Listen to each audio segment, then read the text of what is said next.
He leído un artículo de la doctora Concepción Delgado Parra, que es doctora en Ciencias Políticas y Sociales por la UNAM y tiene un postdoctorado por la Universidad de Yale. Y he leído 3, 4 artículos muy interesantes de ella y le he pedido que comparta con nosotros sus puntos de vista, su opinión sobre estos temas de las campañas de guerra sucia, las creadas con inteligencia artificial. En fin, está con nosotros Concepción Delgado, a quien le doy las gracias por estar aquí. Concepción, buenas tardes. Hola Julio, buenas tardes. Qué gusto, pues, la invitación. Muchísimas gracias y un placer estar con tu audiencia. Gracias, Connie, porque veo que así es como te mencionan, Connie. ¿Qué nos dices? ¿En qué terreno estamos entrando con todo esto de la guerra sucia, con etiquetas, con granjas de bots y también lo que leí en tu reciente artículo, con la guerra sucia creada con inteligencia artificial? Bueno, pues yo creo que vale la pena de entrada señalar un poco qué significa la inteligencia artificial, porque muchas veces la mayoría de las personas hablamos de ello, pero ni siquiera sabemos a qué nos referimos, ¿no? Y es algo muy sencillo, aunque de una complejidad enorme en términos de su realización. En realidad, la inteligencia artificial es una herramienta tecnológica que ha sido diseñada para aprender el comportamiento de las personas y esto se captura mediante, bueno, fundamentalmente a través del teléfono, a través del celular, ¿no? También, claro, las computadoras, cuando googleamos y todo esto, pero en realidad se trata de información que vamos generando las propias personas y que se han creado, bueno, una infinidad de datos, es esto que se le llama el Big Data, y solamente existen en realidad 4 corporaciones muy importantes, ¿no? Que son, digamos, las propietarias de toda esta información, que son Meta, Google, Microsoft y OpenAI. Entonces, a través de estos dispositivos, bueno, pues se generan muchísimas formas de, digamos, de manipulación de la información. Puede ser para bien o para mal, ¿no? Pero en el caso que nos ocupa hoy, que es por lo que me haces el favor de invitarme, es con respecto a las campañas sucias que se van generando, digamos, dentro del espacio, sobre todo en los momentos de campañas electorales, porque quieren influir diferentes agentes, digamos, quieren intervenir en la conversación pública que hay. En este sentido, pues se empiezan a introducir a través del manejo de la inteligencia artificial, pues información falsa, lo que implica también que aparece como responsabilidad dudosa, no se sabe quién está generando esa información, hay manipulación de la opinión pública y esto genera inestabilidad política. Entonces, a partir, digamos, de esta pequeña introducción, me gustaría hablar un poco, en efecto, de lo que ha pasado en las últimas semanas. Yo escribía en uno de mis notas, de mis columnas, que la campaña, digamos, esta que aparece con el hashtag de narco presidente AMLO, pues en realidad tuvo su origen desde, no sé si ustedes recuerden, el primer momento fue la visita del periodista Jorge Ramos a la conferencia matutina para acusar al presidente Andrés Manuel López Obrador del fracaso de su estrategia de seguridad. Ese fue como el primer destello que se empezó a multiplicar, digamos, en redes sociales, su presencia en la mañanera.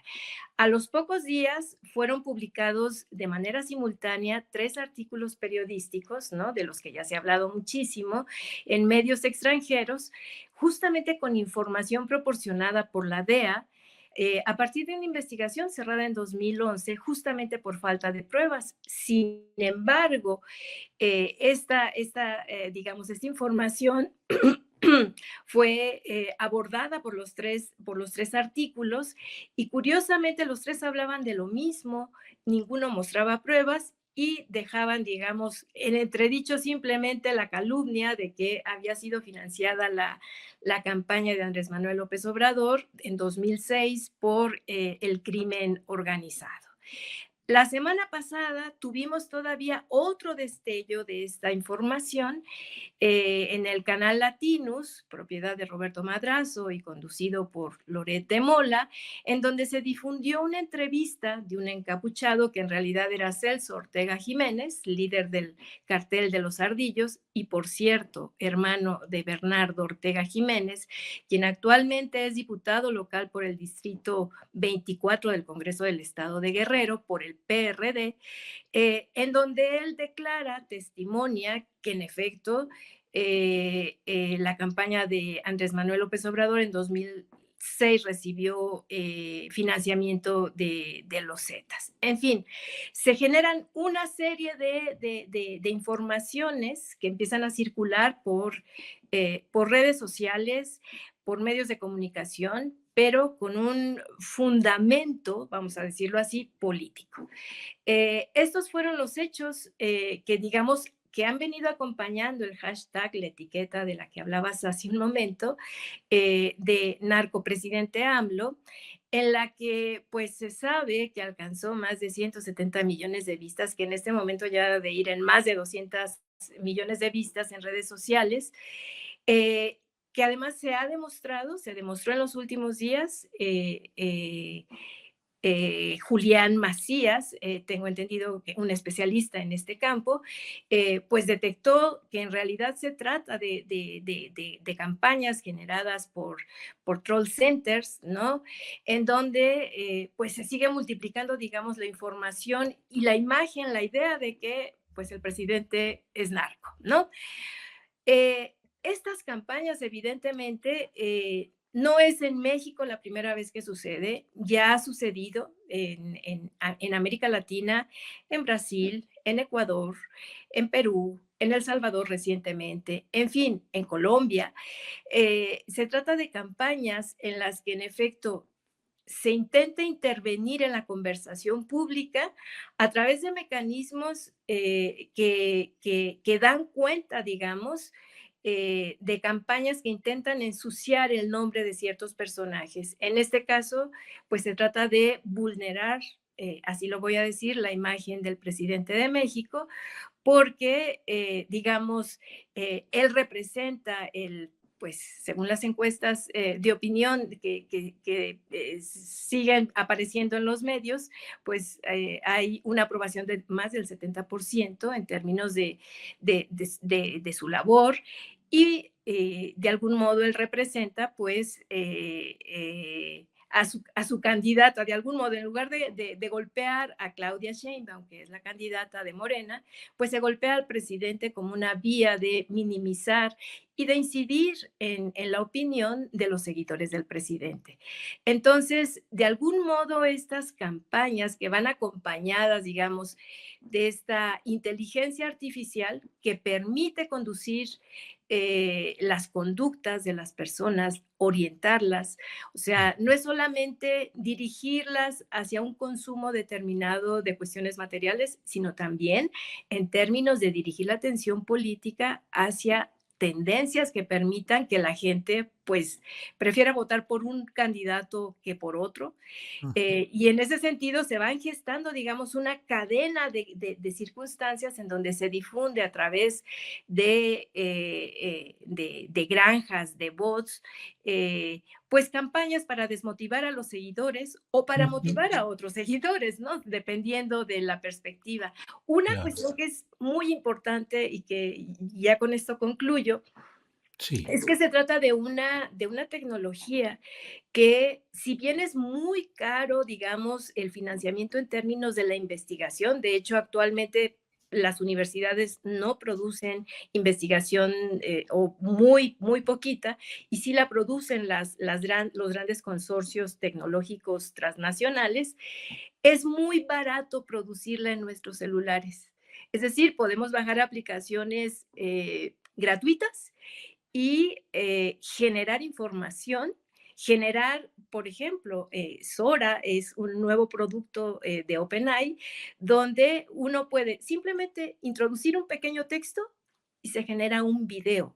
O sea, un video que uno puede empezar a reproducir en sus redes sociales, enviar por WhatsApp, en fin, se pueden generar un conjunto de guerras en contra de aquello que uno quiere desprestigiar. Entonces, en Claro. efecto, esto, pues algo muy riesgoso en términos de la democracia. O sea, es un reto en 2024 para México, es un reto Sí. muy importante a vencer.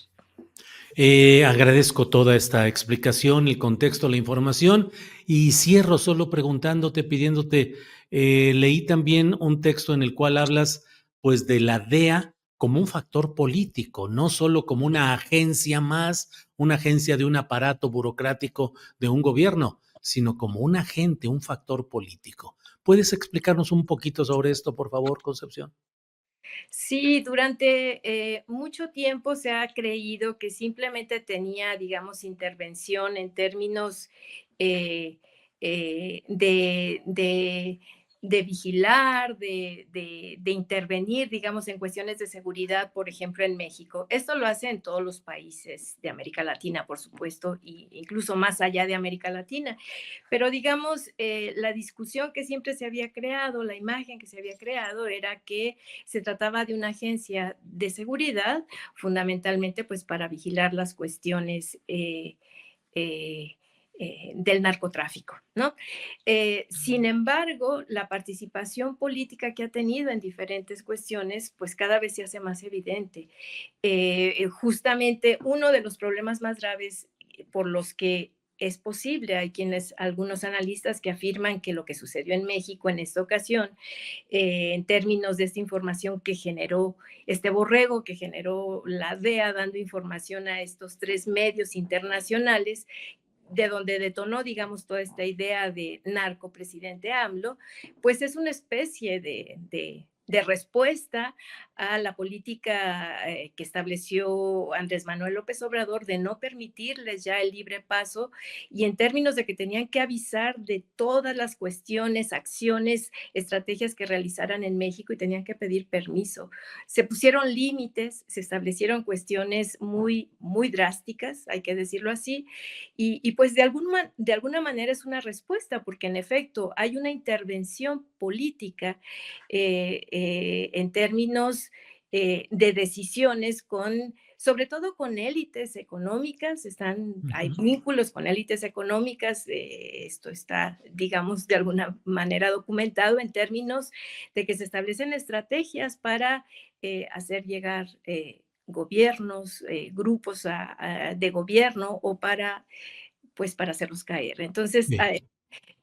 por supuesto, es todo un debate al respecto, hay todo un Ujú. debate al respecto, pero sí funciona no solamente como una instancia de seguridad, sino Ujú. también como una instancia política que interviene en el espacio y en la discusión pública. Pues muy agradecidos, Concepción, Connie, gracias por esta oportunidad de platicar y de revisar algunos de estos puntos tan polémicos de nuestra actualidad y seguiremos en contacto. Muchísimas Gracias. gracias. Hasta Hasta pronto. luego.